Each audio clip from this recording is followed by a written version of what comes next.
अच्छी बात नहीं है, उसका पालन भी करना चाहिए। निश्चित रूप से उसका पालन तभी हो पाएगा जब हम इस बात को समझेंगे कि बाबा साहब ने कितनी कड़ी मेहनत से, कितने परिश्रम से, कितनी बुद्धिमत्ता से,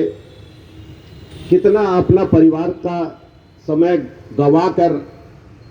हम सबको, आने वाली न जाने कितनी पीढ़ियों को जो संदेश देने का काम उन्होंने किया है, उनके चरणों में जितना भी नमन हम सब कर लें बहुत कम है। ऐसे महान व्यक्तित्व जिन्होंने विश्व के सबसे बड़े लोकतंत्र का संविधान लिखा हो, यदि हम उनके नाखून के बराबर भी काम कर लेते हैं तो निश्चित रूप से उनकी आत्मा को शांति प्राप्त होगी। उनके किए गए कामों को, उनके दिए गए संदेशों को, उनके दिए गए विचारों को, उनके द्वारा लिखे गए संविधान में एक एक शब्दों को हम लोग अपने आचरण में तभी ला पाएंगे जब हम इस बात की पूरी कोशिश करेंगे कि संविधान की बारीकियां क्या है,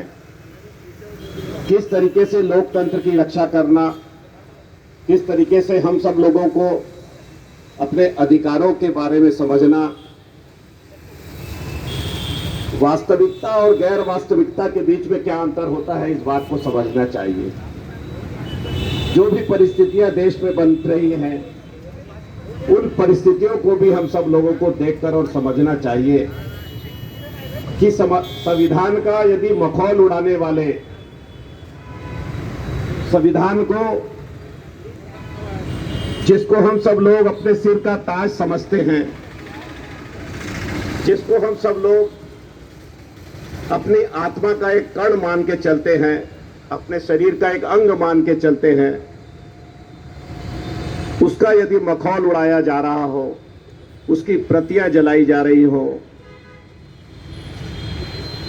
तो निश्चित रूप से बाबा साहब ने जो संविधान लिखा है उसका अपमान हो रहा है। और यदि अपमान हो रहा हो तो हम सब लोगों को जागने की जरूरत है, समझने की जरूरत है, रोकने की जरूरत है। और ये दायित्व हम सब लोगों के पर है, चाहे हम किसी भी धर्म संप्रदाय के हों। यदि परिस्थितियां विपरीत चल रही हो, गलत दिशा पे हवा बह रही हो, तो इस सब को रोकने का काम इस देश के सभी 130 करोड़ जनता का है। जहां तक छत्तीसगढ़ में संविधान को किस तरीके से बच्चों के बीच में, आने वाली पीढ़ी के बीच में पहुंचाया जाए, मुझे बताते हुए बड़ी खुशी हो रही है, बड़ा गर्व हो रहा है कि छत्तीसगढ़ की सरकार ने संविधान की, न उसको पुस्तक न कहते हुए, संविधान का एक बड़ा अंग छपवाकर स्कूलों में बंटवाने का काम किया है। पाठ्य पुस्तक निगम के माध्यम से सभी स्कूली बच्चों को संविधान की उस अंग को पहुंचाया जा रहा है, बंटवाया जा रहा है, उसको पढ़ने पर कहा जा रहा है। और हम सब की कोशिश होगी, मेरी भी कोशिश होगी, आने वाले समय में संविधान का वो अंग बच्चों के पाठ्यक्रम में भी शामिल हो जाए, ताकि हमारे आने वाली पीढ़ी हम सब लोगों को याद रखे बाबा साहब ने जो संविधान हम सब लोगों को जीने का अधिकार दिया है, उसको जीने का अधिकार भी कहा जा सकता है, उसका हम सब लोग पालन कर सकें। निश्चित रूप से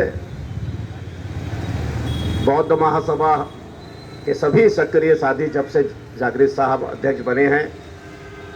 वो मेरे आयोग में लगातार आते रहते हैं। जब भी मुझे फ़ोन करते हैं मैं तुरंत उनसे कहता हूँ आ जाइए। बहुत से पदाधिकारी, हमारी महिला बहनें भी लगातार वहाँ पर आती हैं। और जो भी कार्यक्रम होता है